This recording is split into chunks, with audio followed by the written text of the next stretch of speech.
The key is you're moving back and forth fluidly. You're transitioning between your pins. Okay, don't get married to one. Try them all out, okay? Basically, it's a Juji Gatame to more of a Gatame position, side control position, and then work right into a very, very slick Juji. And you notice he never gave up control. You don't have to give up control to get the submission. So the two things I want to stress here on the controls is as soon as I get him down in the case, I'm lifting his head and then kicking my foot as deep as I can so I can grab the back of that thigh. I can remember when Steve first showed me that move, it was like the heavens opened and the angels sung, and I was like, I can finally do this pin.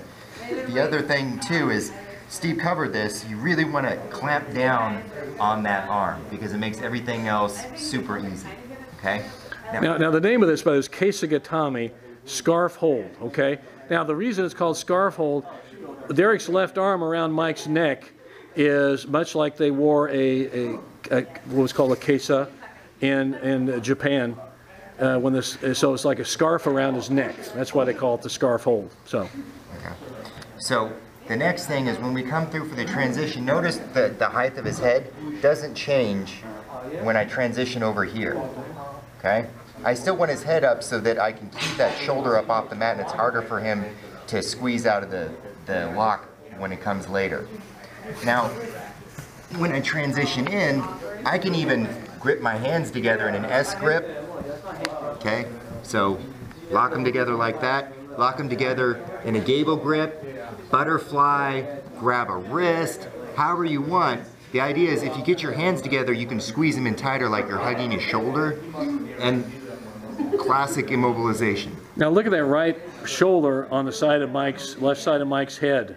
It's just squeezing there, and so it's adding, make him hurt. If he's thinking about how much this thing sucks to be down there, he's not thinking about how to get away. That's what we want.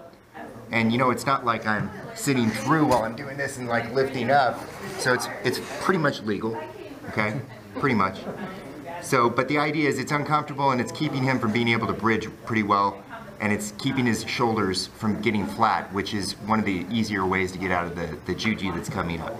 Now, when I want to get the Juji, as I step up, I can sit here like this for as long as I want. He's still being pinned, guys. He's being held down. So, and your foot doesn't have to be there. Your foot can be out here if you want. That's fine. It's setting up for stepping over the head, okay? And as soon as it's up, I just fall back to that arm. He's still nice and high up. Once my knee's up, that elbow's locked in my hip. Go ahead and try and pull it out. Okay? See? Still in there, okay? Right there, right? So if I'm out here and I let go, there he goes, okay? All right? So knee up, okay? I know my knee's up, I can get it over his head, fall back to the arm. Here we go. Step over. There, now he's locked. Knee up, okay? Pop up. There we go. And now it's just the finish.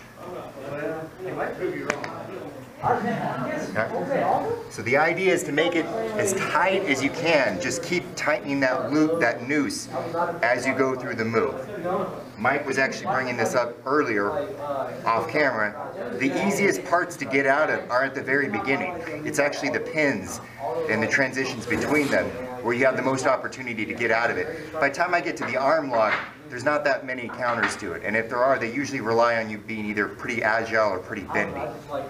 So when you're holding him, what he's trying to say, what he is saying quite well here, is that when you're on top, holding him and immobilizing him, don't give space to the guy.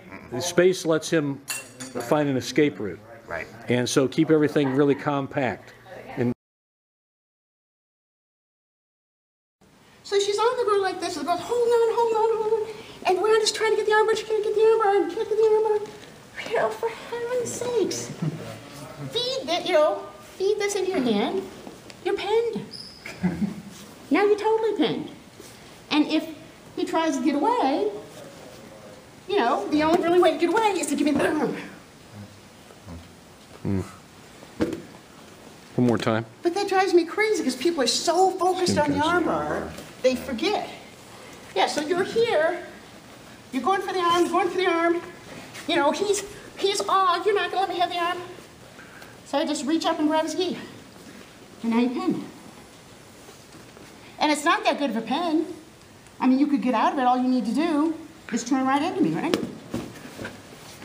It's not that good of a pin.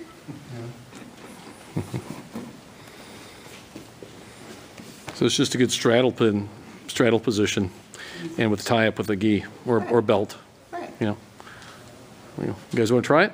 All right, let's do it. It's uki gatame, straddle hold. Uki, like in a judo sense, could mean like a floating uki otoshi, floating drop, throw, you know. But in this case, it also means to straddle over something, to skim over the top of something. That's what uki, U-K-I, means, okay? In this case, uki gatame, straddle hold. I'm straddling him over the top. So Derek's got Mike in a really good leg press position. He's really working that juji, but Mike's been eating his Wheaties, and he's just, you know, Derek can't, you know, lever that arm free, okay? So a good plan B is to go right to the straddle hold, which could lead right into like a mount or tate shiho gatame or any other number of things. But what we're going to do today, right now anyway, is do the uki gatame, and he's going to realize he's in a bad position, so he's probably going to sit up or, you know, try to get his arm, you know, get out of that, and Derek's going to flip right back into a Juji Gatame, okay? So we're gonna see how it works from that position, and then we're going to work into a pin of itself. So Derek's got him here, and he's decided, okay, uki gatame time. Now what he does is, look when he does this, guys, he actually kind of does almost the splits, okay? When he does this now, look at this left hand control here, he puts it on his thigh for control, so he's really trapped Mike's arms really well, okay? Now as he does that, he throws the top leg back and he just sits like his knee in, and he reaches over here and he grabs Mike. He could post, he could, whatever he wants to do. Derek likes to grab, so there's the straddle hold right there. He's got him there he could hold him there for a while, okay? Now, he would probably transition from this if he just wanted to pin him right up into a mount or a tate shiho gatame, vertical four corner hold, okay? And then he could also work any other stuff from there if you want to finish him off with a juji, udigarami, which is most common. But there you have a nice series there. But let's really play him. I'll tell you where I first saw this move. Two guys from Britain did this, Neil Eckersley and Stephen Gawthorpe. They were both Olympic bronze medalists in 1984 for Great Britain. And they were masters of newaza. They were just fabulous. And both of them did this with great skill, especially Gawthorpe, I think. But Eckersley was quite good at it himself, so probably both good. But anyway, this isn't exactly how they did it, but this is kind of the way we developed it over the years. So he's doing the leg press. He's got Mike, and go ahead and start with that, the leg press, like you got him there. Okay, now he wants to make sure, guys, you got to be precise. When he decides he's going to go for the straddle hold, okay, uki gatame, he shifts here, and look at that hand on his thigh, okay. Now, a guy like Jimmy Pedro would grab the belt. He would just hold that belt like that. That's good too. Okay, so that's a good situation. If you want to do that, we grab the thigh because we get a good. You don't have to. Try the belt grab. It works great too. Okay. Your all right. belt or his belt? His belt. His Right. belt. Okay. Can you see that? Okay. His belt. Now, when he does this, he's going to shoot this leg back, and he's going to kind of straddle it. Notice see how he's kind of in a straddle position here, and notice he came up here like this to hold. You could be grabbing through the middle of his legs, wherever you wanted to grab. You could grab his leg, and even, you know, like hold on to it, you know, whatever you like there.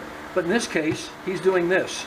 Now Mike figures out, holy schmoly, I'm in trouble, you know, so he's going to try to maybe sit up or whatever, or he's going to try to get out of the pin. And as soon as he does that, he forgot, Derek can whip right back into a juji and finish him. So it's leg press, you know, get the juji, try the juji. He's not buying into it. Straddle hold. He forgets that. He comes up and can finish out with the juji. Okay, that's a nice series. You know, kind of a juji, uki gatame, juji gatame, like that. Now, let's say here's a situation that could come up, guys, that may happen. We've tried this. Derek's tried this, and Mike's tried to get out, but he said, no, I'm still not giving you that arm. You know, so Derek's gone back with the Juji Gatame, but Mike isn't giving up that arm. So Derek can say, okay, I'll roll you back down into a leg press, and I'll come back into my straddle hold, and now I'll just go right into a mount or tate shiho gatame. Now I've got him. And now you've got time, you got him in a good time hold, we'll say Komani, good time hold. You can go into a bent arm lock, or you can work for a choke, or you can come back out to a Juji Gatame if you want. Does the Uki Gatame count as a time hold? Yeah, sure. Yes. Okay. Yes, it really does. So I mean, he's not getting up and you're controlling his body. Right, and if he's not fighting too much, you can just leave him there. You can hold him there. Just hold him there and get your time. I've seen people do this. I've seen a number of guys do this with good success, and just keep them there and ride them. You know, like if you're doing in judo, it's only a 20-second ride anymore, okay? In sambo, freestyle judo, I can hold that for maybe 20 seconds, get my 4 points in, and go right to the submission. So, you know, you can see how this really has, but notice, be careful to do some things. When he's going to go for the straddle hold or Uki Gatame, notice the change here. He wants, this is anchor, okay? Now, he does that, now he reaches up and see how he's straddling here. Now, some guys have their knees a little closer to the head. You have that real tight in, okay? Some guys have a little wider base. You see out here is posting? Guys, play with this. It's a really skilled move. It really is. What's that? It's the diaphragms of the limbs. Yeah, that's right. That's right. But just remember, you want to be able, if you want to shift back on to get your juji, you want to have this back leg close enough that you can swing it up quickly. How susceptible are you to bridging on that? Yes. You can be knocked off with a bridge? You can be knocked off the bridge. Okay, that's what I was just kind of noticing. You have to be awfully good at the you're bridge. shifting your weight like right over It's a there, bit precarious. You've got to shift your weight to sit right on his torso, Yes. right on his diaphragm. Literally sit on his diaphragm and ride it. And then exhale makes yourself heavier. This is like the epitome of riding, and for me at least, because you're literally surfing on him while he's bucking around on you, and just trying to figure out which direction you can go with it. And as you guys, you'll feel this. You know, the Japanese say you have to feel your judo, or you know, feel your jiu-jitsu, or whatever. It's true. When you're on top here and in Derek's position, you may have to do some minor things to adjust your weight, shift it back and forth to keep them where you want them. And that's why we practice. We'll be working on that. And that's probably why he's grabbing the leg. Yeah, and you can be gaining more control by getting another handle with a body part or something. And then when you're ready, you can go to something else or shift back to your Juji Gatame. Okay? So you've got a lot of options here. It's a great move. All right, and it's called Uki Gatame straddle hold. Okay? And That's why you're talking about the floating. Yeah, that's the floating. You're not floating on it, you're Floating straddling it in this Got it. case. Right, right. Want to practice it? Let's give it a try.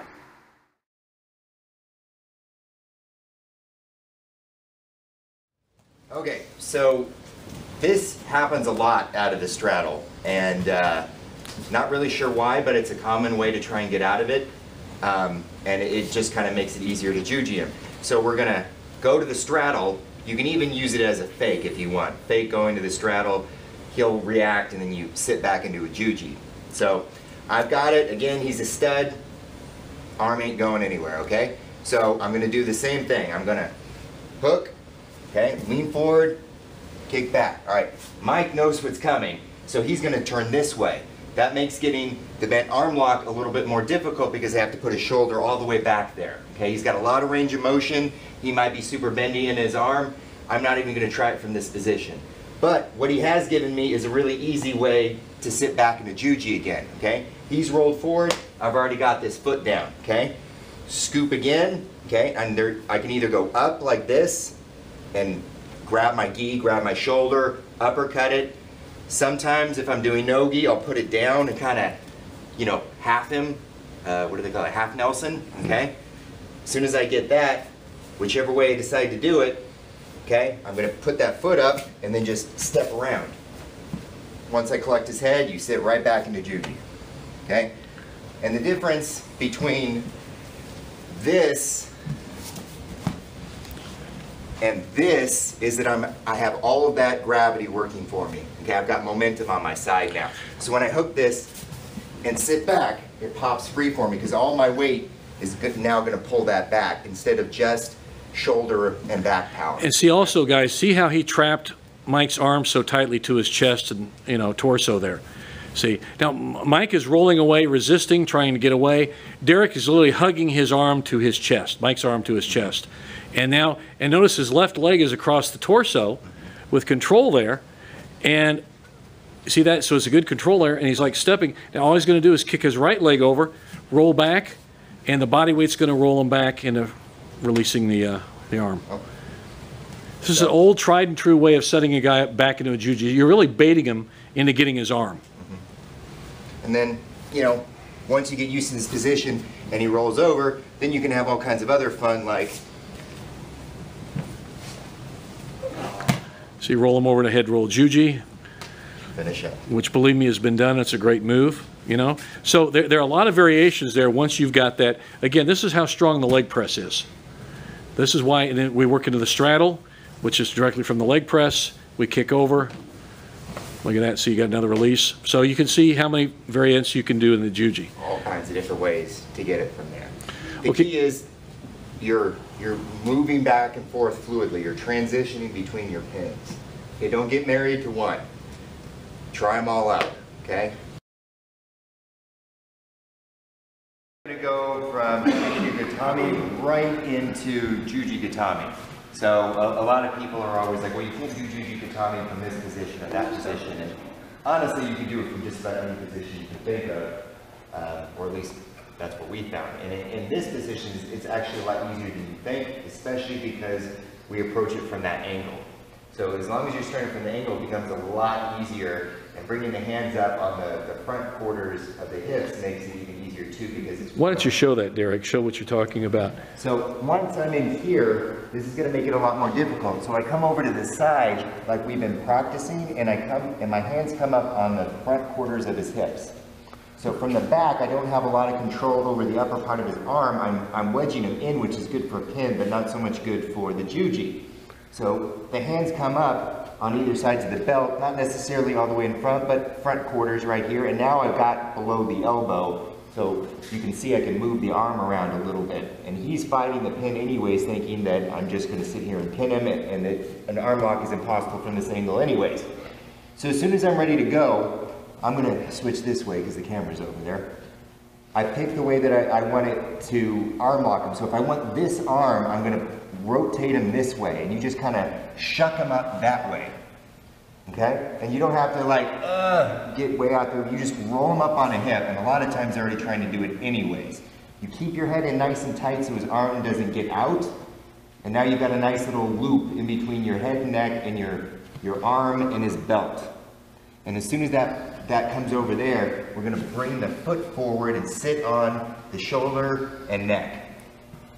And then I've got that arm now, so I let go of the belt, clear it, so I've got the arm, shin comes in right onto the rib area, and really put your weight down on it. I'm not trying to like kill him or anything, but I want to be able to sit on here because he's probably going to be thrashing around.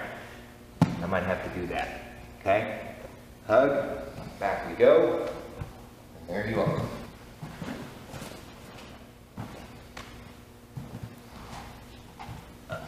Now, a lot of times what Derek said, guys, Steve will be, the bottom guy, will be fighting. He'll be rocking and rolling backward. And you can kind of gauge which way you want to take him depending on which way he rolls.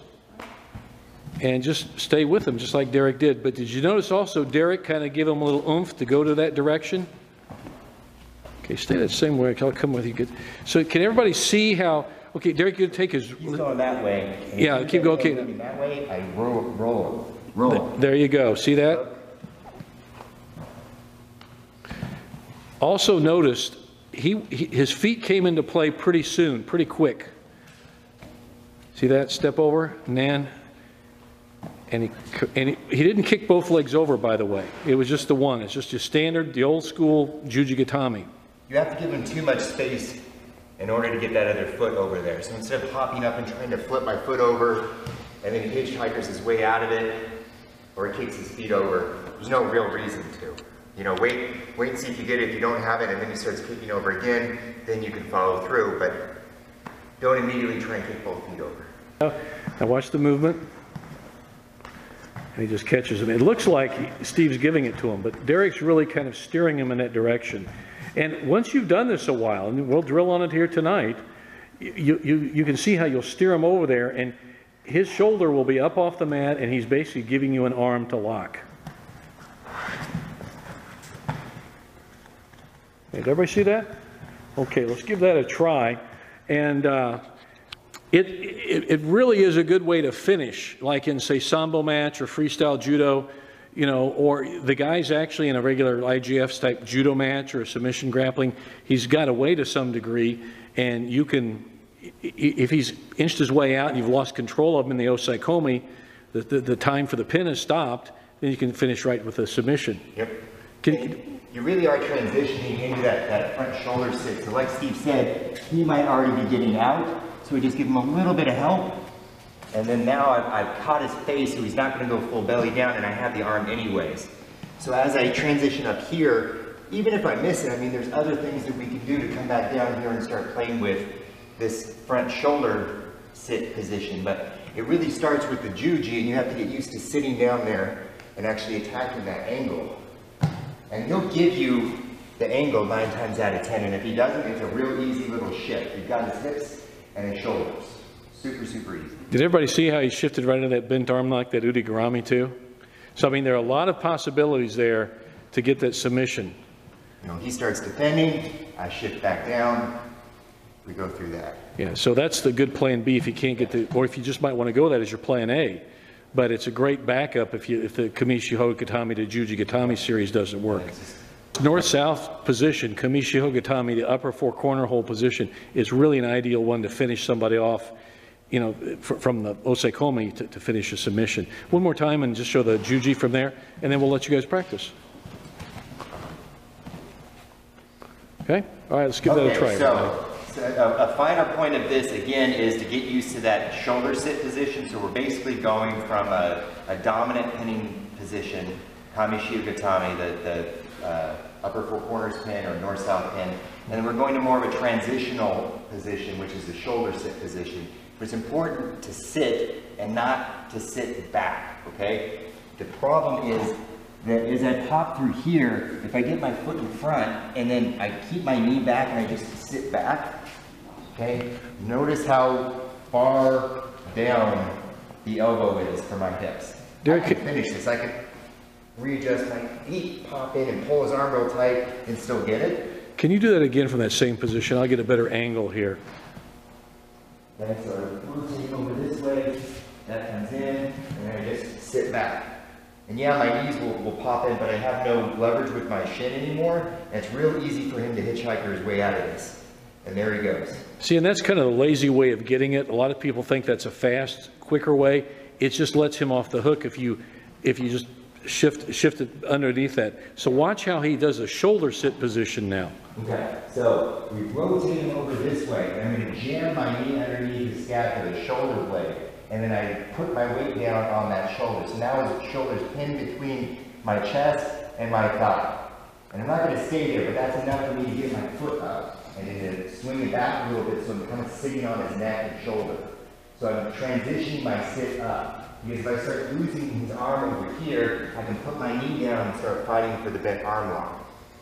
So we're allowing ourselves options as we're slowly crawling our attacking position up, and it's a lot easier to get the sit when you do it in pieces. If it's one big explosive move, then it's great if you're big and explosive. Make sense? All right, so that foot comes back, I've got a hold of it. Now the knee that's underneath them, just pop that up, okay? And then just kind of squatting and sitting on your shoulder. If you're like, Derek, I can't do that. Lean on him and sit on him. Okay? Every one of you can do this. And I'm certain that every one of you can go like this. Okay? But you'd be surprised if you're sitting on the guy's shoulder how easy this is. And then the other thing is, remember, his arm is like a rope. Okay? If I start falling one way or another, if I've got a good hold of this, look what just happened. He came with me. Okay? So we're through here, rotate him over, jam the knee in place so he can't roll back and get out of this. It also makes it a lot easier because his shoulder's up to finish. Step my foot over and collect the head, okay? Ready to go, pop that knee up, hug, and then we sit back. See the angle he's sitting back to, kind of a 45-degree angle? Right. That's important because That really hurts the shoulder too, and it's very weak at that angle. When Steve was first teaching me arm locks, I mean, you've all heard this too, but he said it a lot when I was coming up. We bench press like this. You know, we don't bench press like that, right? Steve doesn't seem to bench press too well anyway. That's okay, he's got swimmer strength. That's right. So if I finish back this way, he has a lot less range of motion. So it's always better to apply the submission where he has less range of motion because it makes it easier. Okay? Good? One other point, show him how you trap the head with your knee, like a, you know, like a nutcracker, basically. Gotcha. Okay, so I'm going to do that one on this side and then on that side so okay. You can see it. So the idea is I'm not just putting it over his head. So I rock him, jam the knee in there, step over the head. Now if I keep my foot just flat right there in front of his face, he keeps turning, he turns over. And sure, I can attack all kinds of other things from here, but that's not the point. I was trying to arm lock him. So don't let him do that. And the way we don't let him do that is as my foot comes over, okay, still got a hold of his belt, the foot comes over, and then you slide it back, and then you sit on it. So you kind of see how what I was saying earlier about like transitional, like sit position? I start by kind of sitting down on the shoulder when I jam the knee through. I bring my foot up and I slide it back, and then I sit on his head and his shoulder. And then now if he wants to try and sit that way, okay, he keeps turning, if he manages to do it. So if he did manage to turn the head and roll, Derek could follow him over with a nice rolling Juji Gatame. But he doesn't want to do that. Derek's going to trap his head and roll him back in this case. Yep. Shift, jam the knee in there, step over, slide it back to collect the head. Can everybody see how he's just trapping his head with his heel and his whole leg, and he's sitting on Steve's poor head, really, at this point. Okay. Okay. That's a trap. Pop that hip up. Again, if you're having trouble popping the hip up, post your hand, and then just drive that knee up. Now I'm really sitting on him, and I can sit back for the Juji real easy.